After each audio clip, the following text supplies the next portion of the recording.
Херсоні вже третя річниця. Russia Ukraine সংঘাতের শেষ কবে? আর কত জীবন গেলে নিজের ভুল বুঝতে পারবেন ভ্লাদিমির জেলেনস্কি? ট্রাম্পের শান্তি পরিকল্পনা আদৌ সফল হবে? সংবাদ মাধ্যম এক্সিওস এবং ফিনান্সিয়াল টাইমস পুরনো খবরই জানিয়েছে, তবে খবরটির গুরুত্ব বেড়েছে বোঝা যাচ্ছে। খবরটি হচ্ছে রাশিয়ার সঙ্গে যৌথভাবে তৈরি মার্কিন প্রস্তাবিত শান্তি পরিকল্পনাতেও ইউক্রেনকে ভূমি ছেড়ে দিতে বলা হয়েছে। মনে হচ্ছে রাশিয়ার কথাই শোনা হচ্ছে, কিন্তু রাশিয়াই খবরটি নিশ্চিত করেনি। বিভিন্ন সংবাদ মাধ্যম থেকে জানা গেছে ২৮ দফার খসড়া চুক্তিটি এই সপ্তাহে ইউক্রেনকে হস্তান্তর করা হয়েছে। সূত্র জানিয়েছে, মার্কিন প্রেসিডেন্টের বিশেষ দূত স্টিভ উইটকফ স্পষ্ট করেছেন তিনি চান ভ্লাদিমির জেলেনস্কি শর্তগুলো মেনে নিক, কিন্তু ইউক্রেনের নেতা এখনও রাশিয়াকে কোনো ইউক্রেনীয় ভূমি ছেড়ে দেওয়ার সম্ভাবনা নাকচ করে চলেছেন। আর ন্যাটো জোটের ইউরোপের দেশগুলো চেয়েছিল যুদ্ধবিরতির নামে সংঘাত পরিস্থিতি অমীমাংসিত অবস্থায় রেখে দিতে।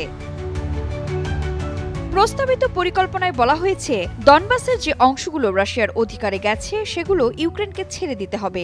এছাড়া দেশটিকে তাদের সশস্ত্র বাহিনীর আকার অর্ধেকে নামিয়ে আনতে হবে। দেশটির হাতে থাকা মূল অস্ত্রগুলো ত্যাগ করতে বলা হয়েছে। মার্কিন সামরিক সহায়তা বন্ধ করার কথাও আছে খসড়ায়। ফিনান্সিয়াল টাইমস থেকে এইসব তথ্যই জানা গেছে। এক্সট্রিম মশার কয়েল প্ল্যান্ট ফাইবার দিয়ে তৈরি, ডেঙ্গু, চিকুনগুনিয়া বাহি সহ যে কোনো মশার বিরুদ্ধে দেয় এক্সট্রিম সুরক্ষা। আরও জানা গেছে, ইউক্রেনে একটি সরকারি রাষ্ট্রভাষা হিসেবে স্বীকৃতিতে বলা হয়েছে রুশ ভাষাকেও। সেখানকার সবচেয়ে বড় খ্রিস্টান সম্প্রদায় ইউক্রেনীয় অর্থোডক্স চার্চকে সরকারি মর্যাদা দেওয়ার কথাও খসড়ায় আছে। বিষয়টি নিয়ে জেলেনস্কির সরকার কড়া পদক্ষেপ নিয়েছিল, কারণ রাশিয়ার সাথে তাদের ঐতিহাসিক সম্পর্ক আছে। এছাড়াও ইউক্রেনে থাকা রুশ ভাষাভাষীদের অধিকার কেড়ে নেওয়ার অভিযোগ আছে রাশিয়ার। এটি চলমান সংঘাতের মূল কারণগুলোরও একটি। রুশভাষীরা ইউক্রেনের জনসংখ্যার একটি উল্লেখযোগ্য অংশ। রাশিয়ান কর্মকর্তারা জোর দিয়ে বলেছেন, স্থায়ী সমাধান পেতে চাইলে মৌলিক নিরাপত্তা দাবিগুলো ইউক্রেনকে পূরণ করতে হবে। সেসবের মধ্যে রয়েছে দেশটিকে নিরপেক্ষতা বজায় রাখতে হবে, ন্যাটো এবং অন্যান্য সামরিক ব্লক থেকে দেশটি দূরে থাকবে, এমনটিই চায় রাশিয়া। এছাড়াও ইউক্রেন সামরিক শক্তি বাড়াবে না, দেশটি নাৎসিবাদ থেকে মুক্ত হবে এবং বর্তমান আঞ্চলিক বাস্তবতা মেনে নেবে। এসবও কিন্তু রাশিয়ারই দাবি।